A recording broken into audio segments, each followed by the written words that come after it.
I want you to tell when he asked you why he's getting booed at his rallies. What is the best way to serve someone well? Is it to tell them what they want to hear, or is it to tell them what they need to hear, knowing they're not going to like what you have to say? So I'm sitting around a table, not much bigger than this one. It's Trump. I'm just to his left. Herschel Walker is just to his right. Marsha Blackburn and Lindsey Graham, my least favorite politician in the world. I'm sitting elbow to elbow with him. It's about an hour into dinner. I hadn't said a word. Trump gets through eating, and you've seen him do this move right here. He goes, "Can I ask you a question, John Ritt?" "Yes, sir." "What's the question?" He goes, "Well, you do a lot of big shows. Like, you're an entertainer. Play for really big crowds." I go, "I do. I play for really big crowds for a long time. Have you seen these rallies I'm doing?" I said, "Yeah, it's unbelievable." He goes, "So here's the question. Why are people booing me at my rallies when I bring up the vaccine?" This is the question from the President of the United States. Very proud at that moment of the fact that he was able to stomp the gas pedal and get that thing out, because he's under the impression this is going to fix the problem. To his own admission, one of the biggest egos on the earth.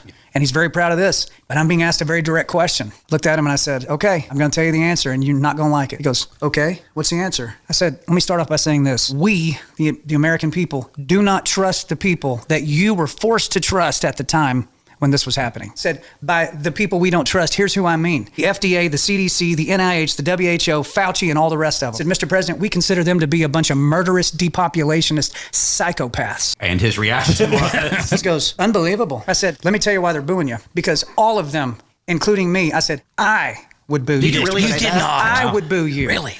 "If you brought that up, and here's why." And he's looking at me, and I'm thinking to myself, this is the last time this guy's going to invite me to anything. Yeah. He's never going to call me again. I'm throwing massive shade on a former president. In his mind, one of his biggest accomplishments. It dawned on me, nobody had told the man what I was telling him right now, because they all work for him. They all got something to gain from him. They're not going to tell him this because they're not serving him well. I don't work for him, and I think a lot of him, and I want him to understand the truth about it. So I said, here's the problem. Here's why they're booing you, Mr. President, because every human being out in that rally, either themselves or they know someone directly who has been harmed by the vaccine or has even died from it, including me. I said, I got members of my own family who were forced to take it against their will to keep their jobs. Now they've got all kinds of problems, big problems, heart problems, lung problems. He's looking at me. He looks around the table and he goes, "This is unbelievable." I mean, he goes, has anyone else heard this?" Herschel Walker, he was running for Senate at the time. He goes, "Mr. President, I mean, down in Georgia, my constituents come up at my rallies, and what John just said, man, I hear it every single day." So over at Marsha's sitting there going, you know, and then Lindsey Graham, who's sitting across, so going into the part where I said, even in my own family, I have Lindsey Graham busts in with it, swishing his Chardonnay around and said, "Mr. President, if you listen to conspiracy theorists like John Rich, the Democrats are going to take credit for what you did and they're going to beat you in the next election." So I'm looking at Trump. He's sitting over there and he does that. And I looked at him and I said, "Do not interrupt me. I'm speaking. Do you understand me?"